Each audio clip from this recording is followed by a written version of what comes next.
Yeah, my name is Dr. Simon Njuguna, the Director of Mental Health Kenya. I'm happy to be part of this Time to Rise activity by citiesRISE with a focus on the young people. I would say these are very interesting activity, especially at this time of the COVID-19 pandemic, thinking about the young people. I would mention like in Kenya, we are undertaking a lot of activities on mental health and psychosocial support. And we have a key focus on the young people because we know the COVID pandemic is also coming with a great of psychological impact, and majority of our population is the young people. And so when we think about how the COVID has affected the young people are out of school, the young people are out of their workplace, the young people are living with fear of contracting coronavirus. The normal active life of young people has been interrupted. They can't meet as usual with their friends, and this may have a big toll on their mental health. So we really need to see how we can maintain people basically in the good mental health by basic components in how young people can keep their mental health by exercising, by connecting with their friends using technology, by engaging in some hobbies, new hobbies or old hobbies, music, some people may like cookery, all kinds of hobbies young people may engage in, and avoid taking too much time on TV, receiving bad news. And essentially, they need to observe the key measures being provided by the government, wash their hands, keep physical distancing, respiratory hygiene. And that way, we'll be able to have continuity of life and continuity of mental health and well-being of the young people. I'd like to say also as government, these are very interesting times. I know we have been working a lot with citiesRISE in trying to see how we move the agenda of the young people forward. Nairobi is one of the cities where we're having the citiesRISE program. And it's an interesting time for Nairobi to have the young people time to rise. And I think this is an opportunity which has been provided by citiesRISE. The Ministry of Health is very happy to be collaborating with citiesRISE in addressing these issues of the young people, developing young people, have some leadership skills, developing young skills, come up with their own innovative ways to maintain their mental health and well-being. And one of the activities we did with the support of citiesRISE as the Ministry of Health was the Kenya Mental Health Conference last year, when we had a whole arena for the young people, organized by the young people. The young people are able to discuss their agenda. We had a village for the young people. They are able to show their talent, music, art, drama, and using those talents to pass a message on mental health. And I think that was a very wonderful time. We really appreciate the support we had from citiesRISE to be able to bring young people together and organize that kind of a forum, be able to talk about mental health for 2 days with their key recommendation coming from that conference. And we are looking forward to working more. And this will be an opportunity for Nairobi to rise. Further, I know we had the presidential task force, and the young people came out, and I appreciate the work done by the citiesRISE. They were able to bring the young people to have a voice in the task force. The task force in one of the annex has a whole part of the report from the young people, what the young people feel, what is the experience of the young people, especially as regard mental health. They were able to bring their voice, and this was courtesy of citiesRISE being able to organize this forum for the young people. The young people voice was put in the task force report. And I think as we move towards the implementation of the report, there will be a key focus on the young people. And I think some of the collaborations we are doing with the citiesRISE will be accelerated and will be very core towards what we'll be trying to address the issues of the young people. And this has been quite good. I also say citiesRISE has also been very helpful to the task force. The secretariat had to get some technical support from citiesRISE in trying to compile, edit, and do the graphic designs of the report. And it's able to bring out what the Kenyan said and the recommendations. And I think that's some of the partnership we are having with citiesRISE. And this is focused. Our country, our major population is the young people. Kenya has a population of 47.5 million people, and 2/3 of this population is the young people. So if you are to make any investment in mental health, It has to be on the young people. And it must be driven by what the young people want, how the young people want us to address these issues of mental health, having the voice of the young people in addressing this. And I think that has come out very key in the task force report. There's a whole annex about what the young people seen, their experience, and what they would want the government to do to address their issues. So I think this is very interesting, and we look forward to working more with the citiesRISE to further this agenda about mental health. And I know our task force report has put that mental health and well-being towards happiness and national prosperity. For any country to have any prosperity, it has to have an investment in mental health. And these investments, one of the key cohorts in the population is the young people. Look at the young people, address issues about teenage pregnancy and the impact it has on mental health. Young people being unemployed, and the impact it has on mental health. Young people not being able to have recreational activities or other activities which can be able to build their resilience. Young people not being able to embrace mental health because of stigma and discrimination. We must destigmatize mental health. We must put it in a language which embraces what young people are doing, and young people embrace. And this is very interesting. We are seeing a generation, the young people, who are embracing mental health. They don't see mental health like it was seen by the previous generation. For them, it's okay not to be okay. Mental health matters. Those are the kinds of the hashtag. And we like that kind of engagement. Recently, we had an engagement with the young people to address the issues of quality rights mental health initiative. Can they accept the issues about the rights of persons with psychosocial disability, intellectual cognitive disability? What can they do within their community to generate that agenda which reduces the stigma, empower people who are having psychosocial disability, and also promote their recovery in a humane way? And we are seeing stigma also becoming an issue during the COVID pandemic. So we don't want to have a COVID-19 pandemic and also have a mental health pandemic. And so young people have the investment we make on them at this time. We are working on one book, which is employing the art of storytelling. I know there's a WHO book to address the issues of the young people, so that even the young people, when we talk of the young and the children, they can be able to understand what is going. Why are they not being able to go out and play like other children? And so basically, this has been very good, and we look forward to making Nairobi rise. This is the time to rise for Nairobi. Thank you.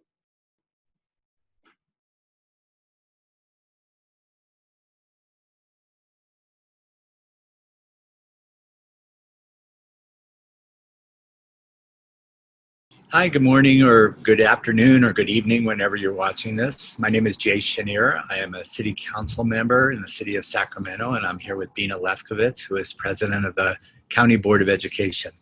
Together, we've been working on youth issues for many, many years.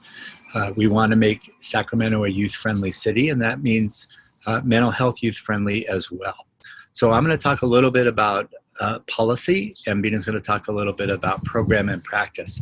We think these two things are very much interrelated. You can't do one without the other and be successful in the community. So for me in the city, what we've done, the first step really was to develop a framework and adopt policies that show what a youth-friendly city would look like. That covers mental health issues as well. We did that a couple of years ago. The City Council unanimously adopted basically a youth development framework, which had all the characteristics and assets that young people need to be successful in life. Once we had the framework in place, we started looking at the infrastructure that we would need in the city. What we did at that point was redesign our parks department to become a Department of Youth, Parks, and Community Enrichment, and have a division that was solely about young people. My goal was to have people wake up every day, their only jobs being how to make young people more successful in our community. Following that, we started looking at resources and we started looking at programs. How do we bring more access and opportunities for young people so that they have something positive to do so that they can move forward with that as well? These things are not necessarily sequential. We have done many things as we've gone and added programs along the way as we see the need and what our young people need to, again, be successful in school and career and in life. So let me turn it over now to Bina for a few minutes to talk about some of the things that we're currently doing. Bina? Great. Thank you, Jay. So I am a county board of education trustee, so I do bring an education lens to the work, but I am also the local lead staff person for citiesRISE. So I'm very tied into citiesRISE's work here locally. I was going to talk about a few things. First of all, we are really supporting young people to be advocates for the things that they believe in. And a lot of what they're concerned about is their access to mental health in schools.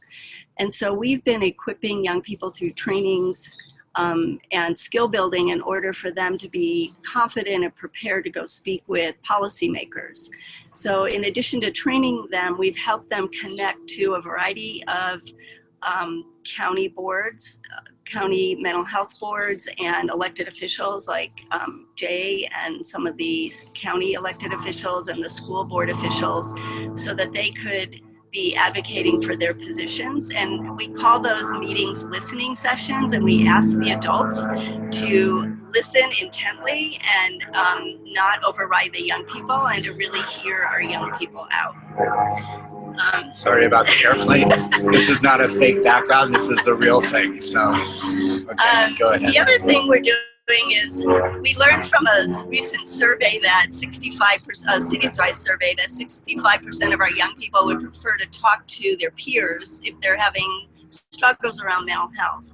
And so we've taken that very seriously, and we are in the process of devising a variety of pilot peer mentoring, peer helping projects that we can use to as proof points, as pilots that we can then show policymakers a new way of working with young people, as well as demonstrating what works, so that we can seek long-term funding for these projects. The last thing I wanted to mention that we're working on is, so not only are we building the capacity and skills of our young people and helping them be advocates for their concerns and issues, but we are also trying to build the capacity of our adults who support our young people. And so two things there. One is we are working with our youth development community, who provide amazing youth programs, but don't feel all that confident and comfortable in the mental health space because they're youth development folks. And so we've been offering trainings for our youth development adults or youth development program providers on, what is mental health? How do you talk to a young person? How would you notice a mental health issue? Who do you connect that young person to? So that's one thing we're doing to build the capacity of adults. The second is we are trying to create bridges between the mental health field and the youth development field. And so we have created opportunities for mental health providers to meet our youth development providers, so that we can start to create a web of support, a seamless web of support around our young people, so that the youth development folks know kind of who to call if they're having a young person that's displaying any kind of concerns around their mental health and well-being. So a couple of things that I think are important as far as how we're doing this. We want to change the way we think about this in Sacramento, both in the city and the county, on our school boards. And that means getting young people involved, engaged, and listening to their voices. A couple of things that we've done over the last few years really stand out. We have a program called Summer at City Hall, where we have 100 young people every year that come to City Hall. They spend 6 weeks working on projects. And then actually we take a full city council meeting so that they can present to the council. We started a similar program at our Council of Governments, SACOG. It's called the Youth Leadership Academy, where we have, I think, 40 young people this year. We did this all virtually, and our Summer at City Hall is actually virtual as well this year, but where they came together and worked on projects as well. And these projects have been fabulous. The other thing that I think is really important and really shows what we want to walk the talk on youth voice is that about 6 weeks ago, we had the first ever joint city council meeting between the city council and our youth commission. We want them to be a policy-making body. We want recommendations to come from the youth commission to the council. The subject of that meeting was our CARES stimulus money. What do we do with young, for and with young people in spending those $89 million that the city of Sacramento did. Their number one issue was youth mental health, and we ended up putting about $3 million that night into youth programming, mostly around mental health issues. So again, our goal is that everyone in the city will look at young people as assets, not as deficits, that young people will know where to go when there's a challenge or a problem. And we're just going to keep working on it. We love working with citiesRISE because we're really part of something larger that goes well beyond Sacramento. We can learn from our sister cities, they can learn from us, and we're just going to keep at it until we get it right. So thank you very much for listening.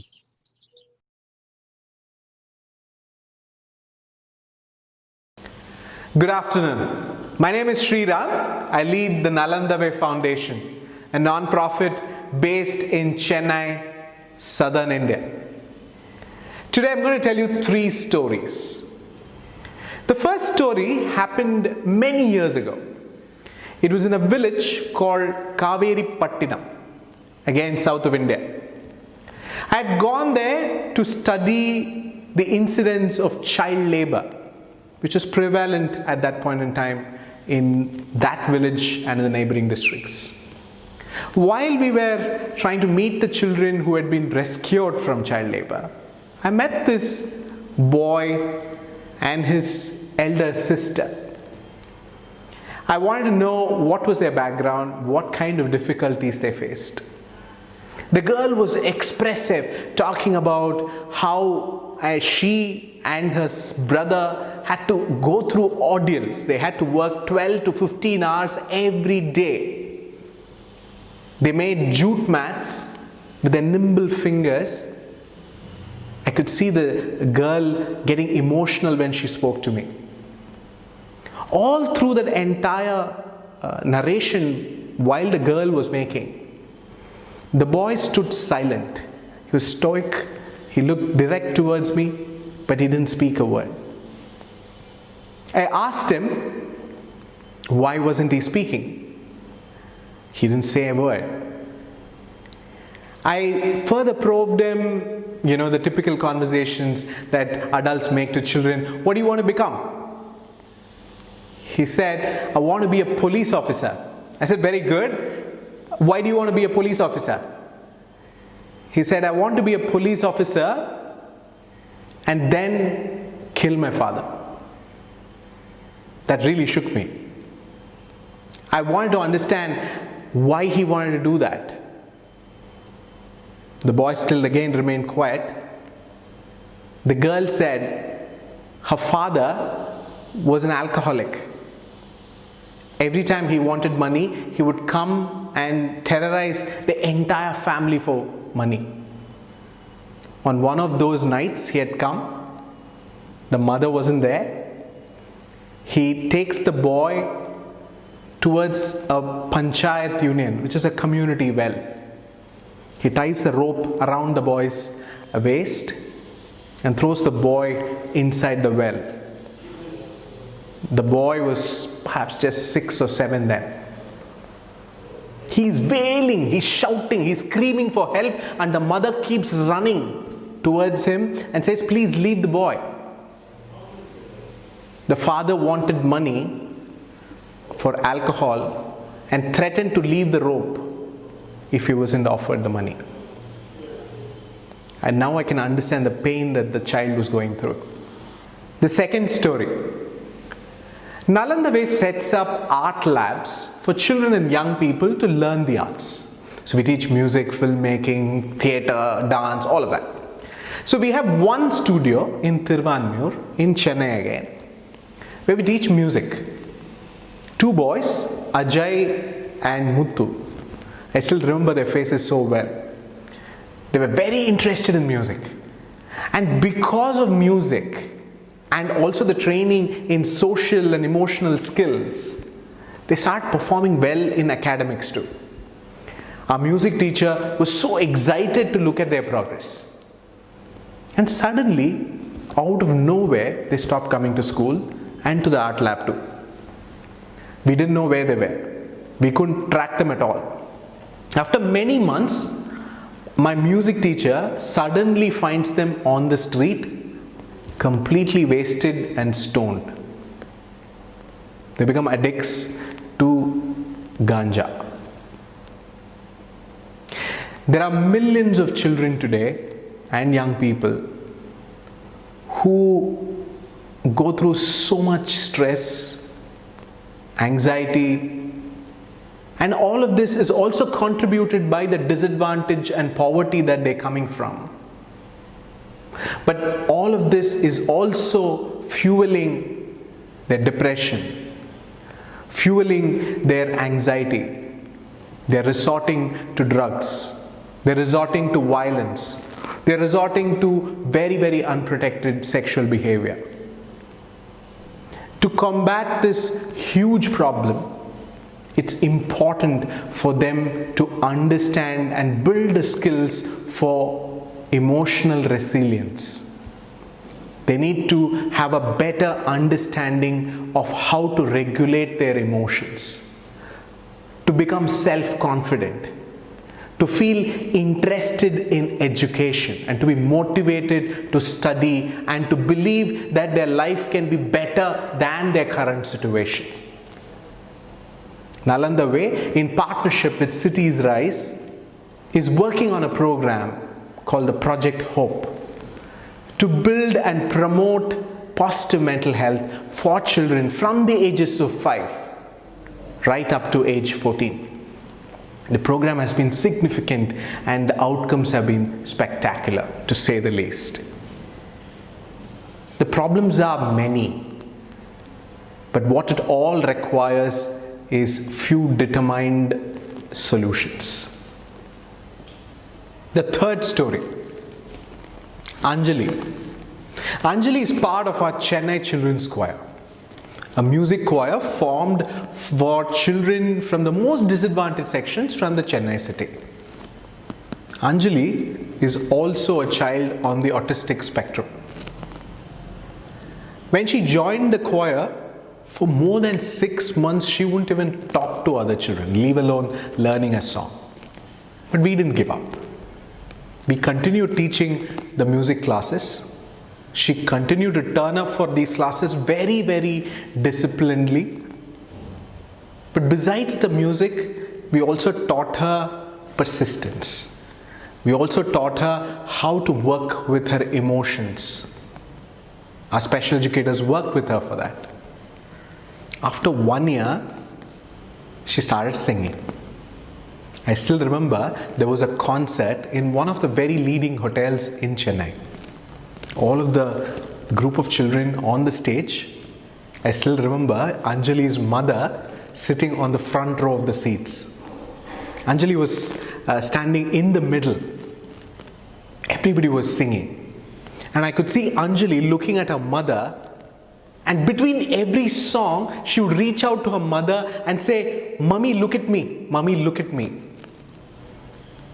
It was her telling that I can sing now, that I can be counted. I am possible. I can just not get emotional looking at the mother's face or Anjali's face. Would you believe Anjali, the same shy child, went along with the entire choir group to Washington, D.C. to perform at the International Choir Festival and performed at the prestigious John F. Kennedy Center. Hope is definitely something that we should strive for. Hope is a learnable skill, and along with emotional resilience and an understanding of mental health, it really works wonders with our children and young people. You know, I'm always reminded of this quote by Obama. He says this, to paraphrase it. He says, "Hope is a niggly, stubborn creature within us, which will persistently argue that in spite of all the naysayers around us who tell us that this is not possible, it will continuously ask us to push. It will ask us that to believe that there is a world which is more decent and kind, and it's possible. As long as we have the courage to keep reaching, to keep fighting, to keep trying. Let us all rise in hope. Thank you.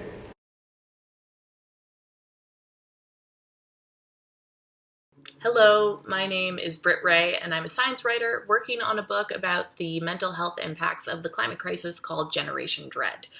Now, something I've been doing while researching for this is hosting workshops with people about the emotional impacts of the climate crisis in their own lives. A woman left a note after completing one of these workshops that read, "I am just so sad. It's draining emotionally to try and speak about my fears in my circle of loving friends and family. I feel like an imposition, distant from others, apart and alone." Now, despite her feelings, in reality, she is far from alone. In recent years, we've seen a rise in eco-anxiety, which the American Psychological Association defines as the chronic fear of environmental doom. It manifests not only as anxiety, but a complicated mix of emotions that can include existential fear, shame, guilt, helplessness, hopelessness, and even nihilism. And young people are particularly susceptible to its blows. For example, a 2020 survey conducted by OnePoll revealed that 78% of Gen Zers in the United States do not plan on having kids because of climate change, while 71% of the millennials surveyed said that climate change has negatively impacted their mental health. Since 2017, youth climate activists and student strikers around the world from groups like Fridays for Future, the Sunrise Movement, and the Zero Hour have broken new ground, creating a bold vision of hope. But so many of these youth leaders have also expressed that they feel terrified and enraged. As one school striker's sign put it, that is, "We won't die from old age, we'll die from climate change." And others asked, "Why should I study for a future that I won't have?" How could they not feel this way when the World Health Organization issues reports like it did last February that declare as the climate threat intensifies, there's not a single country on the planet that is adequately protecting children's health? Now, in order to authentically connect with and support young people, we need to understand and empathize with what these emotions feel like. Many eco-anxious and grieving people talk about having an awakening of sorts, which meant that everything they are raised to believe about what life would be like in the future, all those trusted truths and norms get ripped out from under them. This profound disruption then sends them into a process of mourning the future of ecological stability that they believed would come and now know that it won't. Just like that woman at my workshop, many who are living with eco-anxiety feel that their pain for the environment is alienating them from others because the culture at large has not yet reckoned with the deep emotional toll of ecological degradation or created norms for processing it. For instance, when we lose a loved one, we have customs like funerals, wakes, and Shiva that bring us the structure and social support we need in these very disorienting times. But when we lose a beloved population of creatures like the more than 1 billion animals that perished in the Australian bushfires last New Year, or a coastline that we've always called home because sea level rise has swallowed it, there are no clear tools for how to process this kind of grief for the non-human world. But luckily, more and more people are experimenting with how to contain these emotions in healthy ways. In recent years, a field of climate-aware therapists has emerged to help people living with dark environmental emotions better cope with them and understand that there's nothing pathological about this pain, since it shows that their conscience is intact and that they're connected with the serious threats to nature that are unfolding. This is why some suggest that eco-anxiety should be understood as eco-empathy instead. Another innovative example is the Good Grief Network, who offer a 10-step program based on Alcoholics Anonymous to help people bear their eco-emotions and reinvest their energy into life-sustaining actions. Unlike those who've experienced intergenerational trauma from injustices like slavery, colonization, and police brutality, or experienced major life changes that turned their world upside down, ecological breakdown is the first time that many people are being challenged, many people with privilege, to have existential resilience, which they've often been provoked to do now just by reading the news. But of course, it isn't just the news that's hard to cope with. Acute climate disasters are becoming more frequent and ferocious, causing psychiatric harm such as post-traumatic stress disorder, depression, suicidality, substance abuse, and domestic abuse. All these things spike in places where climate disasters touch, and these disasters disproportionately threaten communities of color. For instance, on September 1st, 2019, the Category 5 storm, Hurricane Dorian, made landfall in the Bahamas with gusts of 220 miles per hour, storm surges of 20 feet, and it pummeled the islands for 40 hours. 70,000 people were displaced and 13,000 homes were destroyed. The ground zeros of the storm were the Mud and Pigeon Peas shantytowns on Abaco. Residents there were never counted before the storm, making it tough to do the math later and see who was missing, though it's clear that many people did not evacuate, were washed away in the water, and never again seen. As the morgues filled up, bodies were piled high in refrigerated containers. Rescue dogs sniffed corpses out from under the debris, though many were buried too deep for anyone to reach. I've interviewed mental health professionals who are there now, still helping people, and the survivors that they're working with report not being able to sleep, excessive drinking, terrifying re-traumatization every time the wind blows, and in some cases where people lost their loved ones to the sea, suicidal thinking, and debilitating depression. Atmospheric scientists say that we can expect more tropical storms like Dorian, as well as wildfires, droughts, heat waves, and floods. By mid-century, as multi-year droughts creep on and soils become deserted, the UN and World Bank predict that hundreds of millions to possibly over 1 billion people will be migrating in search of a better place to survive. Women migrating under the threat of sexual violence will become prone to anxiety, depression, and suicide. Farmers who remain and try to harvest their diminishing crop and take on greater loans to do so will commit suicide when it all becomes too much to bear. Heat waves, the deadliest of disasters, will become more frequent, and in such extreme heat, some antipsychotic medicines will just stop working altogether. Murders, assaults, suicides, and hospitalizations for self-harm will soar on especially hot days. How do I know all this? Evidence shows that it is all already happening, and the science states that it's going to ramp up. If we continue to treat mental health with the narrow, individualistic biomedical model that dominates now, huge swathes of the population will be left unsupported. One-on-one therapy sessions and hospitalizations simply cannot scale to meet the scope of psychic damage that this crisis is causing, and they're too expensive.